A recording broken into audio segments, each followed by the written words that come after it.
Convido Daniel Miele Amado, assessor técnico do Departamento de Gestão do Cuidado Integral do Ministério da Saúde do Distrito Federal, Brasília, para compor esta mesa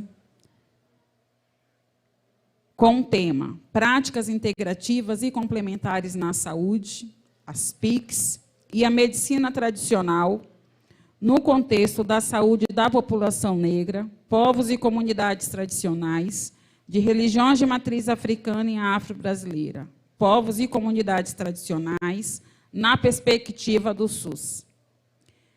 Seja muito bem-vindo, Daniel.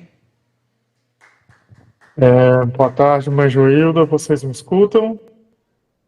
Sim. Que ótimo. É um prazer estar aqui nesse evento, receber esse convite. O controle social, né? Como foi falado em alguns momentos aqui, eu acredito que é a única maneira de a gente, né, reestruturar o nosso Estado, né? O Estado, que é algo extremamente necessário, né, porque ele é a estrutura, né, de organização da sociedade, é a partir do Estado que a gente tem a formulação das políticas públicas, né, como o próprio SUS, né? O nosso SUS, ele é um dos bens mais preciosos que a gente conseguiu desenvolver, né, nessa nossa luta social, mas que ainda tem grandes desafios, né, a se organizar, e o controle social é necessário para a gente ir entendendo o processo histórico, entendendo, né, quais são ainda os desafios que a gente tem, né, para que o Estado possa realmente servir à sociedade. A gente tem um histórico onde o Estado ele é protetor de minorias e repressor da maioria, né? Eu vou falar um pouco disso dentro da construção das políticas públicas, né, e da política de práticas integrativas, e de como, né, isso, dentro do processo da história, né, também foram reprimidos os conhecimentos dos povos tradicionais, né? E aí, nesse recorte aqui, da população negra. Eu vou compartilhar aqui uma apresentação.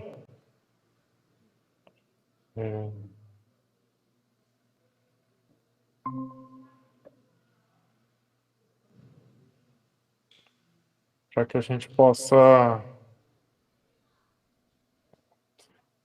Então, eu sou Daniel Amado, eu estou no Departamento de Gestão do Cuidado Integral, né, do Departamento de Gestão do Cuidado Integral da Secretaria de Atenção Primária, né, do Ministério da Saúde. Eu vou trazer primeiro um contexto internacional dessas políticas para entender, né, que a Organização Mundial da Saúde ela já reconhece as medicinas tradicionais desde as décadas de 70, e ela passou a entender de que para atingir o objetivo da OMS, que é a melhor saúde, né, possível para todos os povos, né, da Terra, isso só seria possível reconhecendo, né, o valor das medicinas tradicionais.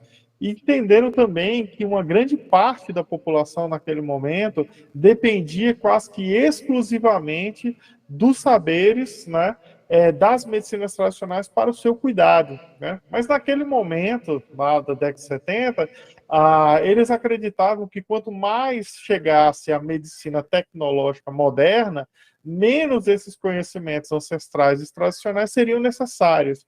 E o que eles viram ao longo do tempo é que não, né? Que esses conhecimentos tradicionais, eles tinham um papel fundamental nesse cuidado integral da população, e os países mais desenvolvidos eram aqueles que estavam conseguindo, né, estruturar melhor essas práticas, né, dar acesso, né, formular, né, sua política de plantas medicinais, por exemplo, né? Então, Alemanha, Estados Unidos, Inglaterra, Suíça, Canadá, Austrália, entre outros países, são países que têm uma alta utilização dessas medicinas tradicionais e um processo de regulamentação, por exemplo, né, dos produtos fitoterápicos, né?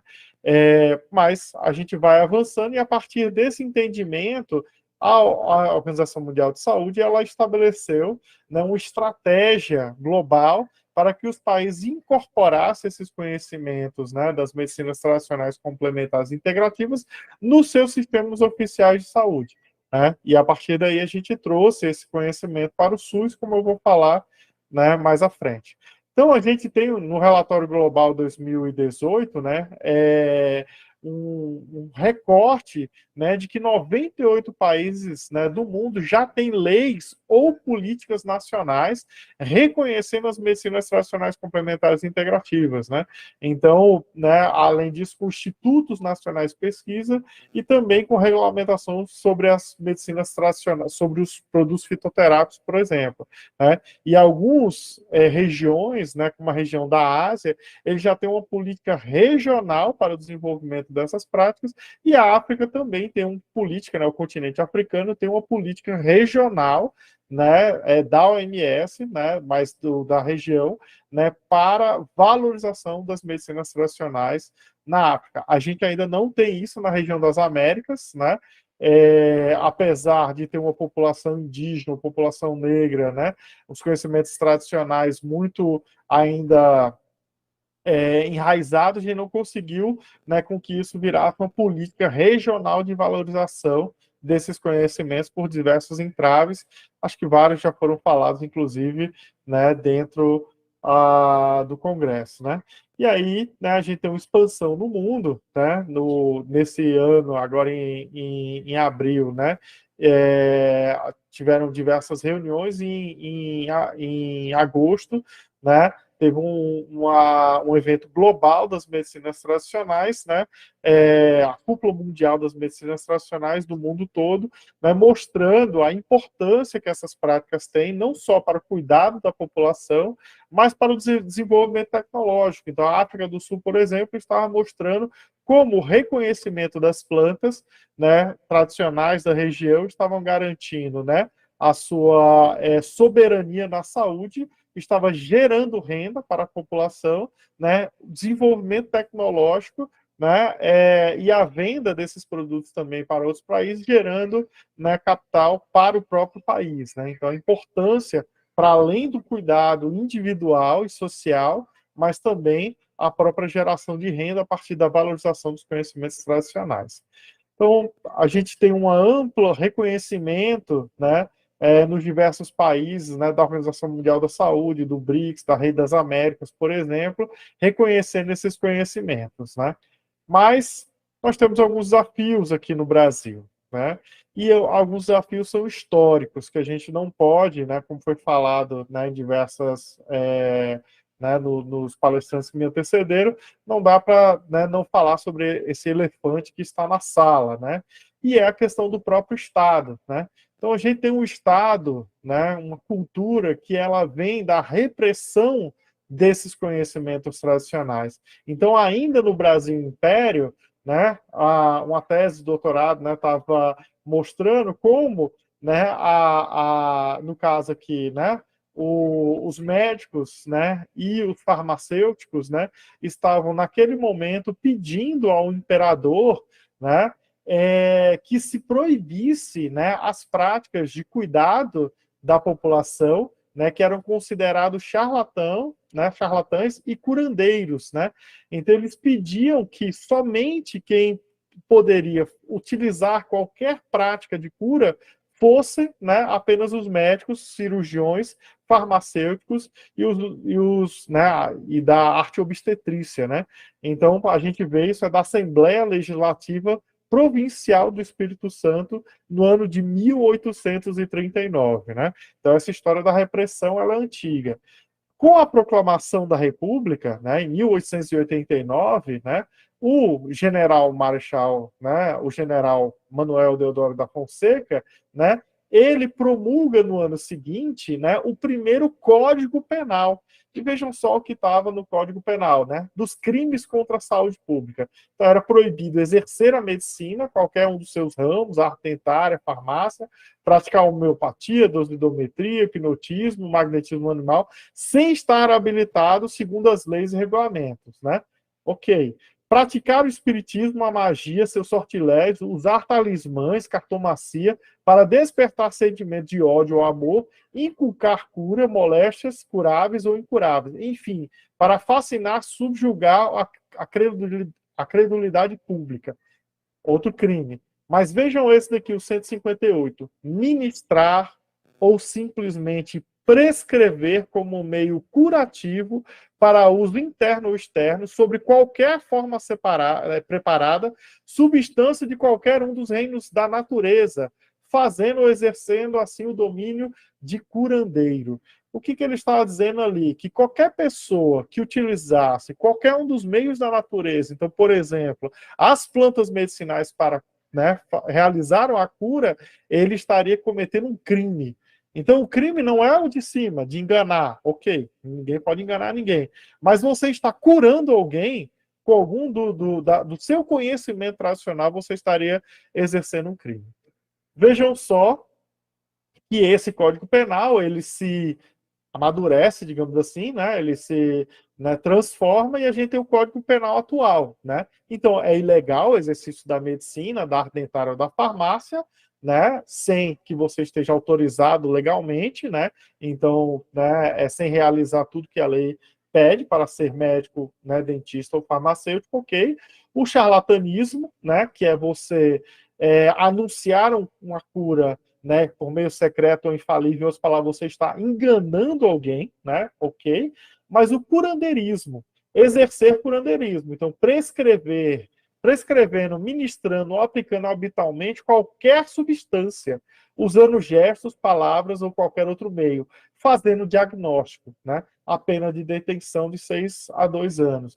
Então, o Estado, ao longo do tempo, ele vem com o objetivo, né, de reprimir os conhecimentos tradicionais e a capacidade que o povo tinha do seu próprio processo de cuidado, né? E aí, se a gente olha hoje, né, que a gente ainda tem, né, uma falta de profissionais de saúde, né, e para isso que o SUS, né, como uma política pública, ele vem garantir, né, o acesso aos profissionais de saúde, né, imagina 200 anos atrás, né, há 100 anos atrás, a capacidade de acesso aos profissionais de saúde. Pouquíssimos tinham, né? E qualquer outra pessoa, a população em geral, né, ela era proibida de usar os seus próprios conhecimentos, né, nesse processo de cura. Então, né, e aí a gente vê esse reflexo, né? Por exemplo, na lei, né, 5991, que regulamenta o comércio de plantas medicinais. E ele diz que apenas que as plantas medicinais elas podem ser vendidas apenas nas drogarias, né, nas farmácias e ervanarias. Em outras palavras, aquelas, né, controladas pelo Estado, né, aonde a gente tem um farmacêutico, né? E aí a gente tem outros países, por exemplo, né, o Chile, que a venda de plantas medicinais ela é livre, né, para a população, né? Então, existem, né, formas de você orientar a população sobre o uso correto, né, existem diversas formas, né, de garantir, né, que o conhecimento da população, né, ela garanta, né, a vigilância, o controle, né, e o uso adequado das plantas medicinais, né, mas no Brasil não, a gente tem uma proibição da comercialização. Isso faz com que você, que tem o seu conhecimento sobre as plantas medicinais, dentro do terreiro, por exemplo, né, dentro da sua comunidade, né, você não possa comercializar esse conhecimento e assim também, né, ter uma forma de renda, né, que garanta a sua subsistência, né? Isso vem mudando, né, ao longo do tempo, né? E a 8ª conferência é uma grande, né, marco, né? E aí a gente tem uma mudança, gente, né? Com a Constituição, né, de 1988, né, que traz, né, que a saúde é muito mais, né, do que só cuidar das doenças, né, que você tem, né, como um direito do trabalhador, né, não só a questão da saúde, mas o direito à renda, o direito à educação, o direito à moradia, à saúde, lazer, vestuário, higiene, transporte, previdência, tudo isso são direitos nossos, né? E o Estado, até hoje, ele não conseguiu equalizar, né, que a população tivesse essas, né, que tenham esses direitos atendidos, né? Entre eles, né, um direito fundamental, o direito à saúde, né, que é um dever do Estado, né, e deve ser garantido a partir de políticas sociais e econômicas, né? Entendendo que a saúde ela também depende, né, das questões econômicas. Isso tudo é importante, gente, para a gente, né, entender que a gente ainda está no contexto de construção social, está no contexto de construção do Estado, né, e há pouquíssimo tempo, e a partir de muita luta, isso mostra as conferências nacionais de saúde, desde a 8ª conferência, né, a gente tem, né, diversos, né, relatórios das conferências, né, pedindo para fortalecimento, estruturação do SUS, e desde a 8ª conferência a gente tem a solicitação, por exemplo, né, do fortalecimento desses conhecimentos tradicionais, das práticas alternativas, como dizia lá na 8ª conferência, ó, o acesso democrático de escolher a terapêutica preferida, né? Então a gente ainda tem esse desafio, né? E mesmo na 17ª ainda tem a defesa, né, do fortalecimento das práticas integrativas, tá? Isso, enquanto Estado, essa construção social foi muito importante, porque a gente construiu, né, diversas políticas que falam das medicinas tradicionais, né? Então, a política, por exemplo, de atenção à saúde dos povos indígenas reconhece os saberes dos povos indígenas para o cuidado da sua população. A política de atenção à saúde do povo cigano e romani fala do saber tradicional desse povo e da importância desse conhecimento do cuidado da própria população. Então, a política do campo da floresta, a política nacional da educação popular, né, a política de saúde da população negra, ela não cita explicitamente isso, né? E numa próxima revisão, né, da política de saúde da população negra, é fundamental a gente trazer, né, a medicina tradicional, os saberes tradicionais, né, da população negra como algo, um fator fundamental no seu processo de cuidado e autocuidado. E a gente tem as políticas que falam das medicinas complementares, como as práticas integrativas e as políticas das plantas medicinais. Por que a gente tem essa divisão, né? Porque a gente tem os saberes tradicionais populares, né, que são fundamentais, né, mas eles não estão na política de práticas integrativas, mas eles têm as suas políticas próprias, né? Então, as rezadeiras, os raizeiros, os curandeiros, as diversas religiões das comunidades tradicionais hoje são reconhecidos pelo SUS como atores fundamentais da comunidade para a saúde daquela própria comunidade, né? E a gente tem a política de práticas integrativas que vai falar dos saberes dos profissionais de saúde, né, que utilizam esses saberes, né, então para as categorias presentes no SUS, né, como uma forma de cuidado da população, como um agente do Estado, né, que está, né, cuidando da população.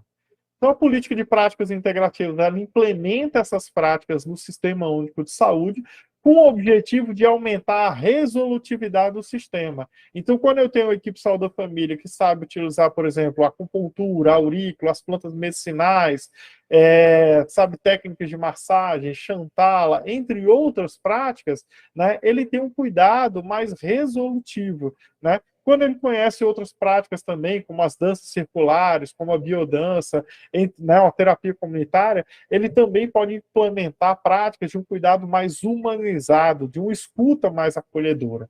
Tá? E com isso eu tenho o uso mais racional do sistema. Tá? As práticas integrativas hoje estão presentes em 28%, né, das equipes de saúde da família, né, das 56 mil que a gente tem registrada, 25% dos estabelecimentos, né, de saúde tem, né, oferta de práticas integrativas e 80% dos municípios.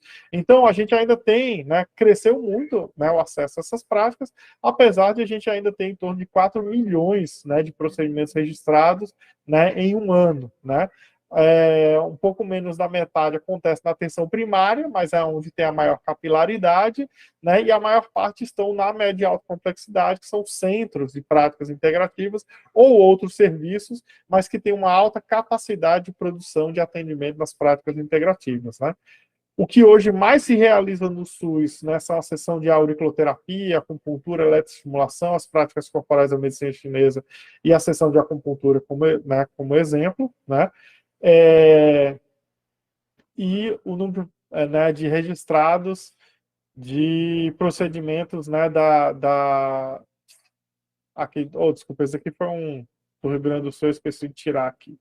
Mas, então, a gente tem algumas práticas que têm, né, um objetivo clínico, como as plantas medicinais, ele vai fortalecer as práticas clínicas. A gente tem algumas práticas de promoção da saúde, né, como, né, uma dança circular, uma meditação, yoga, por exemplo, que não tem um objetivo, né, de cuidar de nenhuma doença, mas elas ajudam no controle. Então, hoje eu sei, por exemplo, que uma meditação yoga ajuda no controle da hipertensão arterial. Eu sei que um Tai Chuan, meditação, ajuda no controle, né, por exemplo, da ansiedade e depressão, né? Então, são práticas fundamentais. E eu tenho algumas práticas que vão ajudar nessa abordagem familiar e social. Então, a terapia comunitária, por exemplo, foi uma prática desenvolvida, né, pelo psiquiatra Adalberto Barreto, nas favelas ali do Ceará, né, em Fortaleza, né, com o objetivo de criar uma rede comunitária, né, de fortalecimento desse sentimento de comunidade, onde as pessoas falam do seu processo, né, de sofrimento e adoecimento, né, e isso cria, né, um espaço, né, de solidariedade também, né, e como já dizia, né, quando o corpo cala, né, ou quando a boca cala, o corpo fala, né? Então a gente sabe que esse sofrimento sozinho, né, ele faz a gente adoecer. E esse sentimento de a criação, né, de uma rede de apoio, né, como foi falado aqui na palestra Saúde Mental, ela é fundamental para a estruturação, né, desses espaços de cuidado. Então, as práticas hoje que estão, né, instituídas na política são 29, né, algumas foram instituídas em 2006, outras em 2017, 2018, né, e essas práticas acontecem principalmente nas unidades básicas de saúde, nos ambulatórios, né, integradas a serviços de reabilitação, nos centros de PICS ou integrados a hospitais, né. É, esse daqui é um modelo de cuidado, né, que vai falar do indivíduo de uma forma mais integral, né? Então a gente vai ver desde o aspecto, né, físico, né, como necessário como a atividade física, mas a gente vai falar do entorno, a gente vai falar do desenvolvimento pessoal. Então o desenvolvimento pessoal ele é um fator fundamental hoje quando a gente vai entender um cuidado integral. Então, quando a comunidade inteira ela não enxerga dentro da sociedade atual uma perspectiva de vida, né, isso é adoecedor. E é isso que a gente tem como um fator, né, adoecedor da sociedade, né? A gente tem comunidades enormes, né, que não conseguem enxergar o futuro para si mesmo. Os jovens hoje, que foi colocado inclusive em algumas escolas, né, por que a violência é tão grande? Né? A violência, né, nas escolas, ela também é uma expressão de uma violência social. Né? Um jovem que não tem perspectiva de vida, que ele não consegue enxergar, que ele pode ser, né, alguma coisa dentro dessa estrutura social, que a única coisa que sobrou para ele, né, é um trabalho, né, uma reprodução moderna de um trabalho escravo, né, ele não tem como, né, ter uma saúde mental, por exemplo. Né? Ele não enxerga uma possibilidade de desenvolvimento enquanto indivíduo dentro dessa sociedade que não abre perspectiva para ele. Né? Então, isso é um fator que a gente tem que analisar quando a gente vai falar do cuidado integral, né, das comunidades. Né? Foi falado aqui, inclusive, da importância da nutrição. É importante também o descanso. Né? Então, quando é que a gente entende que o descanso é algo fundamental para o cuidado integral, se as pessoas passam horas e horas, por exemplo, no trajeto ao trabalho, né, e praticamente não tem tempo, né, para fazer outras coisas. Né? Então, a família, os amigos, né, e os colegas de trabalho são fundamentais. Né? E aí, né, foi colocado diversos momentos, né, da fala aqui, do racismo estrutural. Né? Então, uma estrutura que ela já é, né, excludente, né, por si só, por uma estruturação, né, da exploração, né, isso vai adoecer qualquer um. Né? Então, não só, como foi colocado aqui, adoeceu as gerações anteriores, mas segue adoecendo, né, a geração atual e vai adoecer as gerações futuras se a gente não tiver uma interrupção desse processo. Né? Então, acreditar a espiritualidade, um sentido de vida, né, um propósito de vida, isso é fundamental. Né? Para isso também as comunidades, né, resgatar suas raízes, resgatar, né, aquilo que aquela comunidade acredita, né, e os seus símbolos é fundamental também, né, para que a gente fale de uma saúde integral. Né? Então, as mentes, as emoções. Então, tudo isso eu posso ver no indivíduo, né? Eu tenho as questões de autocuidado, que é fundamental. Então, eu preciso de práticas que me fortaleçam enquanto indivíduo e fortaleçam meu corpo, meu descanso, né? Meu propósito também, né? E o cuidado profissional. O cuidado profissional ele é fundamental para eu pensar no cuidado integral. Né? E o cuidado da comunidade. Eu preciso fortalecer as estruturas comunitárias, né, para que isso possa, né, gerar, né, né, uma saúde completa. Né? Se eu estou dentro de uma estrutura comunitária onde a comunidade ela está doente, eu não tenho como indivíduo, né, estar saudável. Né? Seja essa comunidade a minha família, né? Então, se a minha família estiver desestruturada, doente, né, em desequilíbrio, seja isso, né, no meu ambiente de trabalho, se o meu próprio ambiente de trabalho é adoecedor, seja no lugar onde eu moro, na minha comunidade, nas pessoas, né, que eu estou o tempo todo, né, em relação. Então, esse é um pouco do modelo integral. Então, quando a gente fala das práticas integrativas e das medicinas tradicionais, eu não estou falando somente de um conjunto de práticas. E aí eu tenho abordagens que são individuais, né? São biopsicossocial e espiritual, com ampla variedade para cuidar do indivíduo. Eu tenho abordagens que são coletivas, que são importantes para a mudança de hábito. Muito foi falado aqui, por exemplo, do uso abusivo de álcool, do uso abusivo de substâncias, né? Mas também o sedentarismo, né? Outros hábitos também, né, são fundamentais eu ter essas abordagens coletivas e a formação de redes cuidadoras. Né? E nós somos seres sociais, né, e a gente não pode pensar que a gente consegue, né, estruturar as coisas apenas, né, a partir do indivíduo. Né? É a partir do grupo, né, e do indivíduo também que a gente consegue, né, mudar, né, aqueles diversos fatores que eu falei em cima. E a gente tem um autocuidado apoiado. Então, é importante práticas que tragam a consciência sobre o seu próprio processo de saúde e doença, aquisição de ferramentas de cuidado de si mesmo, e também a noção de quando se precisa de um cuidado profissional. Né? Então, eu tenho que ter práticas para cuidar de mim, né? Fazer o meu autocuidado, mas saber, opa, aqui, a partir desse ponto, né, eu preciso de um cuidado, né, profissional, né, da equipe de saúde da família, de uma equipe ampliada, né, de um pronto atendimento, né, então, em diversos níveis. Né. Esse aqui é um modelo de cuidado à dor, eu não vou entrar, né, muito aqui, mas só dizer que a gente tem tido um aumento de uso de medicação, né, de opioides, por exemplo, a gente tem um alto consumo, né, de medicamentos por conta própria, muitos, né, para dor crônica, por exemplo, analgésico, inflamatório, entre outros, né, e uso sem prescrição também, né, e que diversas associações já reconhecem as práticas integrativas, por exemplo, né, com alto grau de evidência para cuidado, né, dessas situações. Né? Então, aqui é a importância do autocuidado e do cuidado profissional, mas da apresentação era isso que eu queria, né, trazer, né, acho que passei um pouquinho do meu tempo, mas a última consideração é isso, né, que nós temos, né, uma construção social, né, em acontecimento. Né? Ela não está dada. O SUS é uma das grandes vitórias, né, que foi conseguida a partir de muita luta, né, da reforma sanitária, e mesmo assim o SUS não está perfeito, né, tanto que a gente tem diversas conferências nacionais de saúde pedindo para a gente ampliar, né, e fortalecer as práticas, né, mudar esse sistema, deixar de ser um sistema, inclusive, opressor, né, um sistema que reproduz violências, né, e para isso a gente tem que mudar o sistema, mas não é só o SUS, né, o SUS é o nosso grande